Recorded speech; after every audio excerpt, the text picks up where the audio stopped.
अच्छा है, हमको हमारा हक मिलना चाहिए।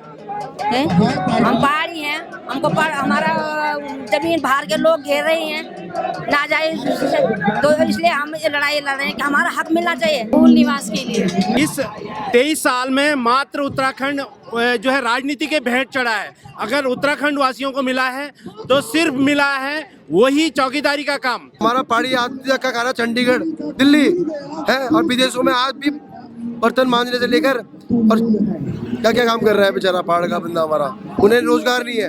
वो जमीन उनकी कहाँ है? जब उनके पिताजी उनके दादाओं ने वो जमीनें बेच दी है, वो जमीन उनकी कहाँ से हुई? आज वो भांडे मांज रहे हैं वहाँ। कहते ना, जिस बच्चे का बाप ही नहीं होता वो क्या होता है? अनाथ। तो वही हाल आज उत्तराखंड के है, क्योंकि जब हमारा मूल ही नहीं है तो हमारा अस्तित्व तो कैसे बचेगा? आपका क्या नाम है? मीना चौहान, कहाँ से आप? यही वो सदर रोड। भूकानून और मूल निवास के लिए जो रैली निकाली गई है, विशाल रैली, इसके बारे में क्या कहेंगे? अच्छा है, हमको हमारा हक मिलना चाहिए। हम पहाड़ी हैं, हमको हमारा जमीन बाहर के लोग घेर रहे हैं नाजायज, तो इसलिए हम ये लड़ाई लड़ रहे हैं कि हमारा हक मिलना चाहिए। यही वो कानून लागू होने से कितना कुछ बदलेगा? बदलेगा, बहुत कुछ बदलेगा। क्या नाम है आपका? मनीषा चौहान, झारखंड देहरादून से। अच्छा, वैसे ये जो भू कानून के लिए लड़ाई लड़ रही है, क्या कहेंगे इस बारे में? क्या कहेंगे? मूल निवास के लिए, मूल निवास के लिए। मूल निवास और भू कानून लागू होने से क्या कुछ बदलेगा उत्तराखंड? यही कि बाहर के। आपका क्या नाम है? उत्तराखंड 23 हरीश पवार बोल रहा हूँ, उत्तरकाशी से हूँ मैं। इस 23 साल में मात्र उत्तराखंड जो है राजनीति के भेंट चढ़ा है। अगर उत्तराखंड वासियों को मिला है तो सिर्फ मिला है वही चौकीदारी का काम। मैं आज भी भू कानून के माध्यम से पूरी उत्तराखंड की प्रॉपर्टी बाहर वालों ने खरीद ली है। अगर खंडूरी जी ने कानून लागू किया था, वो भी उत्तराखंड के जो मूल नेता थे उन्होंने खत्म किया उसे। आज ये रैली उत्तराखंड की भू अस्तित्व की लड़ाई है। आज इस 4 धाम को बचाने की लड़ाई है, जो उत्तराखंड की मूल संस्कृति है उसको बचाने की लड़ाई है।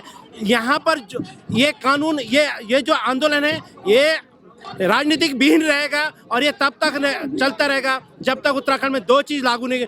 1950 से जो यहाँ के मूल निवासी, उन्हें ही वास्तविक मूल निवासी माना जाए और उत्तराखंड की जो भू कानून है वो हिमाचल की तर्ज पे लागू किया जाए, तब तक ये आंदोलन नहीं रुकेगा। जय उत्तराखंड, जय उन शहीदों को नमन करते हैं साथ में, जिन्होंने उत्तराखंड को जिस उद्देश्य से बनाया था। आज उनके पास, हमारे पास उनके लिए कुछ नहीं है कहने के लिए कि उत्तराखंड ने आपने अपनी जान न्यौछावर की थी, लेकिन आपके पास, हमारे पास कुछ नहीं है कि हमें कुछ नहीं मिला है। मिला तो रोजगार मिला, बेरोजगारी क्षेत्र हो गए हरिद्वार, ज्वालापुर, रुड़की, उधम सिंह नगर, देहरादून, यहाँ तो सब खरीद लिया है बाहर के लोगों ने, लेकिन अब भू कानून आने से क्या असर पड़ेगा? सर, ये एक खंडूरी जी ने एक्ट बनाया था कि 250 मीटर से बाहर के लोग ज़्यादा नहीं खरीद सके।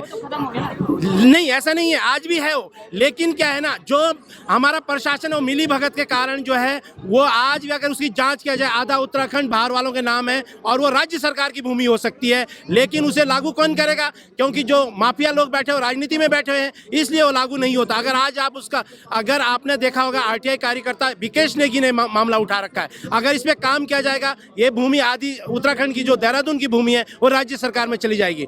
आज भी कानून लागू है, बाहर के लोग 250 मीटर से ज़्यादा नहीं खरीद सकते, लेकिन राज्य सरकार के जो वहाँ बैठे हैं मुलाजिम हैं, उनको जू नहीं रिंग रही उनके सिर में, तो ये लागू करना जरूरी है सर। जमीन, जंगल, ये सब बचेंगे, है ना सर? हमारे बच्चों का भविष्य बचेगा, है ना? ये सब चीजें बचेंगी। जो बाहरी लोग आके 40 लाख लोग जो बाहर के यहाँ के वोटर बन गए स्थायी, है ना? और हमारा पहाड़ी आदमी का खाना चंडीगढ़, दिल्ली है और विदेशों में आज भी बर्तन मांजने से लेकर और क्या क्या काम कर रहा है बेचारा पहाड़ का बंदा हमारा। उन्हें रोजगार नहीं है ना? तो ये सब मूल निवास जब मिलेगा तो उससे रोजगार मिलेंगे, बच्चों को स्कूल मिलेगा अच्छा। हमारे जो गांव के पहाड़ों के बिट्टे, खाले, गदरे, ये सब बचेंगे जो आज चंडीगढ़, दिल्ली वालों ने ले लिए, है ना, कुछ चंद पैसों में। और आज ये हालत हो गई है। मैं धनोल्टी क्षेत्र से आता हूँ, धनोल्टी विधानसभा से मैं आता हूँ। हमारे वहाँ पर सारा बिक चुका है और उनके बच्चे आज उन्हीं होटलों में बर्तन मांज रहे हैं और उन्हीं के बच्चे आज सिक्योरिटी डंडा लेके गार्ड की नौकरी करते और बोलते हैं कि हमारी जमीन थी है। तो वो जमीन उनकी कहाँ है? जब उनके पिताजी उनके दादाओं ने वो जमीनें बेच दी है, वो जमीन उनकी कहाँ से हुई? आज वो भांडे मांज रहे हैं वहाँ। तो ये हमारी पीड़ा है, युवाओं की पीड़ा है, बुजुर्गों की पीड़ा है, सबकी पीड़ा है। ये लोग अपने लिए नहीं आए, अपने आने वाले भविष्य, उत्तराखंड के भविष्य के लिए लोग सब इकट्ठे हुए हैं आज, है ना। तो बस यही है। क्या नाम है आपका? मेरा नौनियाल सिंह है। मैं उत्तरकाशी जनपद के सबसे अंतिम गांव से आया हूँ, ओसला हर की धुन, जहाँ पर अभी भी जो 28 किलोमीटर पैदल चलना पड़ता है। जो आज ये विशाल रैली निकाली गई है भू कानून को लेकर और मूल निवास को लेकर, इसके बारे में क्या? देखिए, कहते हैं ना, जिस बच्चे का बाप ही नहीं होता वो क्या होता है? अनाथ। तो वही हाल आज उत्तराखंड के है, क्योंकि जब हमारा मूल ही नहीं है तो हमारा अस्तित्व कैसे बचेगा? आज देख सकते हैं आप, जल जंगल जमीन पहाड़, हमारे जो है गंगा यमुना चारों धामों पर भाई ये लोगों का जो है क्या है, कब्जा हो चुका है। आज हमारे अस्तित्व को बचाने की जो है क्या है, आवश्यकता है।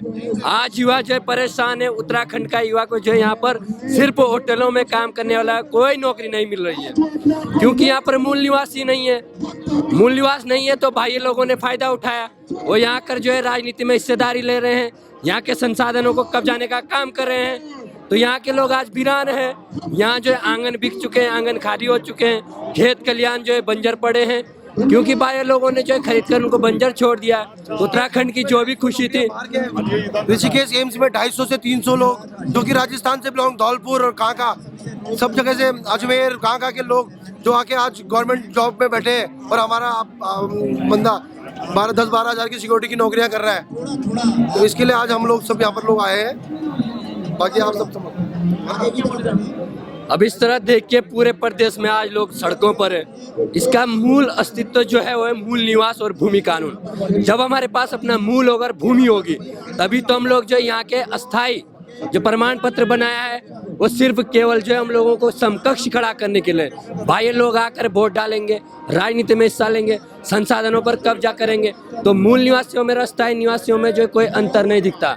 इसलिए आज पूरे प्रदेश में लोग सड़कों पर है। सड़कों पर आना भी जरूरी है, क्योंकि ये हमारे अस्तित्व की लड़ाई है। अगर हमारा अस्तित्व नहीं रहेगा तो हमारी संस्कृति खत्म होगी, हमारी भाषा बोली खत्म होगी, हमारी पीढ़ियों को जो है भाई लोगों द्वारा गुमराह किया जाएगा। यहाँ जो यूपी जैसे, जम्मू कश्मीर के जैसे हालत बनेंगे, यहाँ पर गुंडे पनपेंगे।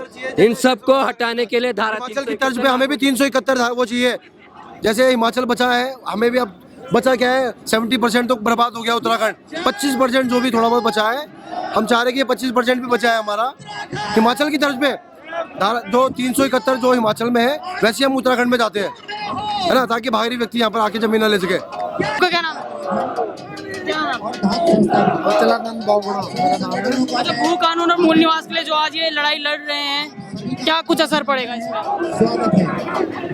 देखिए, असर तो पड़ेगा, जब धीरे धीरे आंदोलन होंगे असर पड़ेगा। सरकार को करना पड़ेगा। जो कानून है, कानून बना रखे हैं, बाहर से लोग आ रहे हैं, रोहिंग्या आ रहे हैं, यहाँ पे उनको अस्थायी निवास प्रमाण पत्र मिल जा रहा है। हमारे आदमी दर के ठोकरे खा रहे हैं, और जो बाहर के लोग आ रहे हैं वो दूसरे दिन। ये सरकारों का खेल है। धन्यवाद। और से बात करेंगे यहाँ पर। क्या नाम है सर आपका? हीरा सिंह, कहाँ से? जोगीवाला से। ये भू कानून और मूल निवास के लिए आज इतनी बड़ी रैली का आयोजन किया गया है, क्या कहेंगे इस बारे? हमें भू कानून और मूल निवास प्रमाण पत्र चाहिए। भू कानून लागू होने से क्या कुछ बदलेगा उत्तराखंड में?